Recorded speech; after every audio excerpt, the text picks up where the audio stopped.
सबैजनालाई आजको यस नयाँ भिडियोमा स्वागत गर्न चाहन्छु। र आज A to Z सिरिज अन्तर्गत आर शब्दमा आएको छ। आरबाट के हुन सक्छ त डिएक्सन कम्पनीको लागि, डिएक्सनमा आबद्ध हुनुभएका महानुभावहरूको लागि आरबाट के हुन सक्छ त पक्कै पनि डिएक्सन कम्पनीको प्रोडक्ट ग्यानोडर्मालाई जापानमा या भनौँ जापानिज भाषामा रेसी मसरुम भनिन्छ। रेसी मसरुम, अब यो रेसी मसरुमलाई हामी आरबाट सुरुवात गर्नेछौँ। त्यसैले यसको थोरै डिफिनेसन गर्नु पर्दाखेरि चाहिँ रेसीको अर्थ हुन्छ एउटा चाहिँ संस्कृतमा ऋषि मुनिहरूबाट पनि आएको शब्द मान्न सकिन्छ रेसी हैन। त्यसैले यसलाई चाहिँ ग्यानोडर्मा भनिन्छ, जुन चाहिँ वैज्ञानिक भाषामा।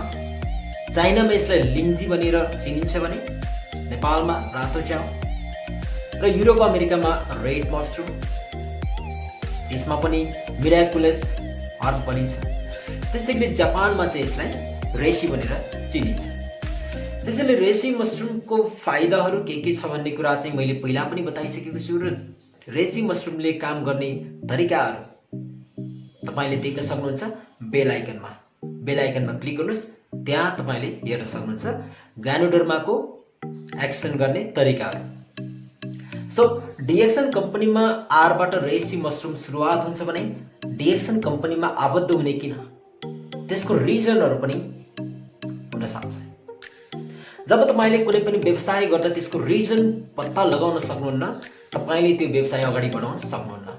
किनभने तपाईँले त्यो व्यवसाय किन गरिराख्नु भएको छ, के का लागि गरिराख्नु भएको छ भन्ने कुरा तपाईँ स्पष्ट हुनु भएन भने, क्लियर हुनु भएन भने तपाईँको व्यवसाय चल्दैन। व्यवसाय मात्र नभएर तपाईँले जब गर्दै हुनुहुन्छ भने पनि त्यसमा तपाईँले विचार गर्नुपर्ने हुन्छ, किन गर्दै हुनुहुन्छ, रिजन त चाहियो, के कारणले गर्दै हुनुहुन्छ। किनभने संसारमा कुनै पनि चिज त्यतिकै हुँदैन, कुनै पनि घटना त्यतिकै घट्दैन बिना रिजन। त्यसैले रिजन पत्ता लगाउनु एकदमै महत्त्वपूर्ण कुरा हुन सक्छ। अब डिएक्सन कम्पनीमा पनि रिजनहरू छ, रिजनहरू धेरै छ, अनगिन्ती रिजनहरू छ, किनभने यसको बेनिफिटहरू धेरै छ। डिएक्सन कम्पनीको प्रडक्टको बेनिफिट्स या भनौँ यसको फाइदाहरू धेरै छ। त्यसैले जति बढी फाइदा त्यति बढी रिजन हुन सक्छ। तर आज मैले बताउन गइरहेको रिजन थोरै फरक छ र एकदमै सर्टकटमा। सो रिजन नम्बर 1 हुन सक्छ डिएक्सनको प्रडक्ट तपाईँको हेल्थको लागि, DXN products for your health. तपाईँको बेटर हेल्थको लागि डिएक्सनका प्रडक्टहरू एकदमै अचूक उपाय हुन सक्छ, रामबाण औषधि हुन सक्छ। यदि तपाईँलाई कुनै किसिमको शारीरिक रूपमा समस्याहरू छ भने डिएक्सन कम्पनीको प्रडक्ट तपाईँले स्टार्ट गर्न सक्नुहुन्छ। यसको मतलब यो होइन कि डिएक्सन कम्पनीको प्रडक्ट औषधि भनेर म दाबी गर्न सक्दिनँ, तर तपाईँले सुरुवात गर्नुहोस्, तपाईँले हेर्नुहोस्, ट्राई गर्नुहोस्।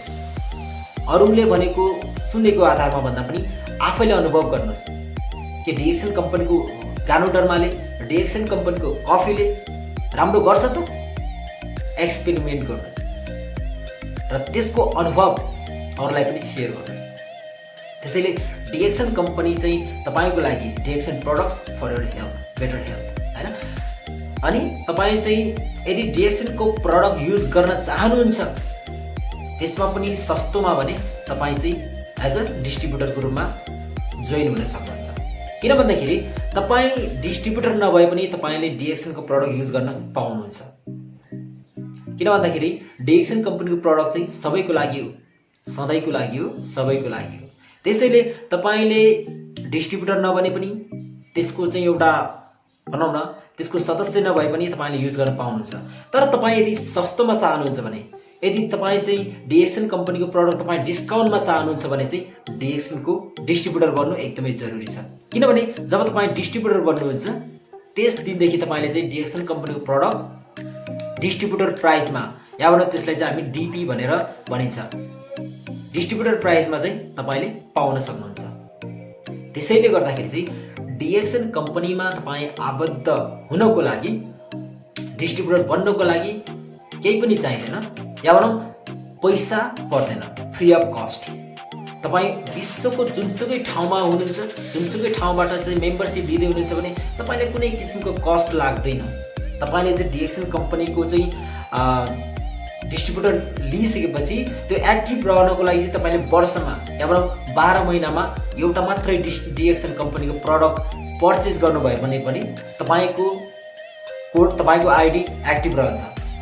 त्यसैले गर्दाखेरि चाहिँ तपाईँले डिएक्सन कम्पनीमा आबद्ध हुन यदि चाहना गर्नुभयो भने, यदि तपाईँले चाहनुभयो भने, कुनै पनि व्यक्तिले, तपाईँको नजिकको व्यक्तिहरूले चाहिँ डिएक्सन कम्पनीमा जोइन हुनको लागि यति चाहिन्छ भनेर कसैले भन्यो भने तपाईँ सिधै ठगीमा परिरहनु भएको छ। तपाईँले यो कुरा बुझ्नु एकदमै जरुरी छ, किनभने डिएक्सन कम्पनीले कसैलाई पनि डिएक्सन डिस्ट्रिब्युटर बन्नको लागि पैसा लिँदैन, कुनै पनि हालतमा लिँदैन, सबैको लागि एकदमै फ्री हो। त्यसैले यदि कसैले तपाईँलाई पैसा लाग्छ यति भनेर भन्यो भने तपाईँले विचार गर्नुपर्ने जरुरी छ।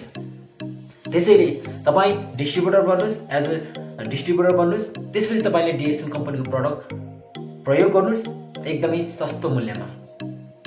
त्यसै गरी रिजन नम्बर 2, अर्को रिजन हुनसक्छ DXN can be an international home based business for you. DXN company चाहिँ, डिएक्सनको बिजनेस चाहिँ इन्टरनेसनल होम बेस्ड कम्पनी हुनसक्छ, होम बेस्ड बिजनेस हुनसक्छ। इन्टरनेसनल, अन्तर्राष्ट्रिय स्तरमा तपाईँले आफ्नै घरमा, आफ्नै निवासमा बसिरहँदाखेरि गर्न सकिने बिजनेस डिएक्सन कम्पनी इन्टरनेसनल रूपमा। त्यसैले भनिन्छ DXN can be an international home based business for you, हैन। यसमा चाहिँ तपाईँले अरूलाई सहयोग गर्दै जाँदाखेरि तपाईँले अर्निङ पनि गर्नुहुन्छ, कमाइ पनि गर्नुहुन्छ। यसको मतलब यो होइन कि पैसा कमाइ, पैसा त आफ्नो ठाउँमा छँदैछ, तर पैसासँगै अरू धेरै चिजहरू प्राप्त गर्न सक्नुहुन्छ। You can earn money while you are helping other people to live better life।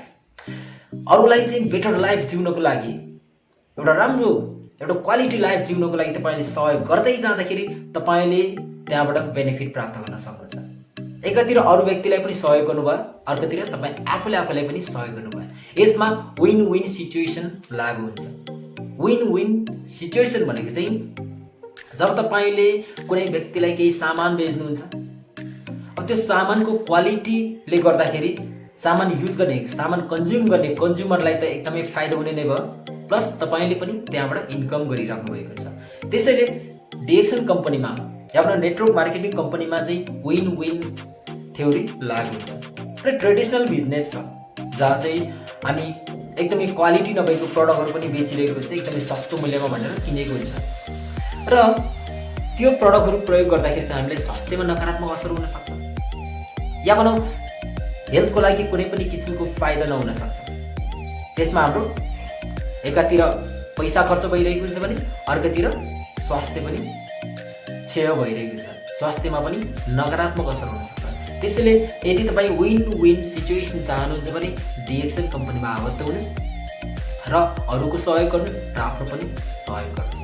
त्यसैले international home based business, home based भनेको चाहिँ तपाईँ घरमै बसेर गर्न सकिने बिजनेस। तपाईँले यसको लागि कुनै अफिस जानु पर्दैन, कुनै ड्युटीको लागि कतै जानुपर्ने आवश्यकता छैन, तपाईँ घरमै बसेर गर्न सक्नुहुन्छ। विशेष गरी गृहिणी महिला दिदीबहिनीहरूको लागि एकदमै बेस्ट बिजनेस हुन सक्छ। त्यसै गरी अर्को फाइदा हुन सक्छ, अर्को एकदमै फाइदा रहेको छ रेसिडुअल इन्कम, या भनौँ अतिरिक्त आय। अतिरिक्त आय भनेको चाहिँ जस्तो तपाईँले जागिर गरिरहँदाखेरि तपाईँले तलब पाउँछ, तपाईँले कुनै सानोतिनो व्यवसाय गरिरहँदाखेरि तपाईँले त्यसको बेनिफिट पाउनुहुन्छ, त्यहाँबाट कमाइ गर्नुहुन्छ, तर रेसिडुअल इन्कम पाउनुहुन्न। अब रेसिडुअल इन्कम चाहिँ नेटवर्क मार्केटिङमा कसरी पाउँछ भन्दाखेरि तपाईँले विभिन्न किसिमको इन्कमहरू जेनेरेट गर्न सक्नुहुन्छ, धेरै किसिमको। डिएक्सनमा 7 किसिमको इन्कम जेनेरेट गर्न सक्नुहुन्छ। अब त्यसमा तपाईँले अतिरिक्त आय भनेको चाहिँ तपाईँले प्रडक्ट तपाईँ डिस्ट्रिब्युटर प्राइसमा तपाईँले लिनुभयो र तपाईँले चाहिँ कन्ज्युमरहरूलाई एमआरपीमा बेच्नुभयो भने पनि त्यसबाट तपाईँले अतिरिक्त आय कमाउनु भयो, रेसिडुअल इन्कम प्राप्त गर्नुभयो। त्यसै गरी बोनसमा पनि थुप्रै चिजहरू छ जुन चाहिँ अतिरिक्त आयको रूपमा तपाईँले प्राप्त गर्न सक्नुहुन्छ, रेसिडुअल इन्कम भनिन्छ जसलाई। त्यसै गरी अर्को रहेको छ रेगुलर इन्कम। रेगुलरली प्रत्येक महिना तपाईँले डिएक्सन कम्पनीको एउटा सिस्टममा रहेर अगाडि बढ्नुभयो भने तपाईँले रेगुलर इन्कम पनि गर्न सक्नुहुन्छ। त्यसैले डिएक्सन कम्पनीमा जुन किसिमको इन्कमहरू रहेको छ, जुन किसिमको फाइदाहरू रहेको छ, त्यसको कारणले चाहिँ हामी डिएक्सनमा लागिन्छ। किन मान्छे नेटवर्क मार्केटिङमा लागिन्छ भन्ने कुरा पनि त्यसमा आबद्ध हुन्छ र हामी बुझ्न सक्छौँ कि त्यसको रिजनहरू के रहेका छन्। त्यसैले आजको यस भिडियोमा मैले रिजनहरूको बारेमा बताएँ। डिएक्सन कम्पनीमा आबद्ध हुनुको रिजन के हुन सक्छ, तपाईँको लागि, मेरो लागि या अरू सबैको लागि, यो कुराहरू मैले सेयर गरेँ। पक्कै पनि तपाईँहरूले बुझ्नुभयो होला र यो भन्दा पनि अझ धेरै रिजनहरू छ जुन चाहिँ तपाईँले आफैले अनुभव गर्न सक्नुहुन्छ र यो भन्दा अघिल्लो भिडियोहरूमा पनि मैले बताइसकेको छु, त्यसमा पनि तपाईँ भिजिट गर्न सक्नुहुन्छ। सो भिडियोको अन्तिमसम्म हेरिदिनु भएकोमा यहाँहरू सबैजनालाई धेरै धेरै धन्यवाद। हस्त नमस्ते, गुड मर्निङ डियर्स।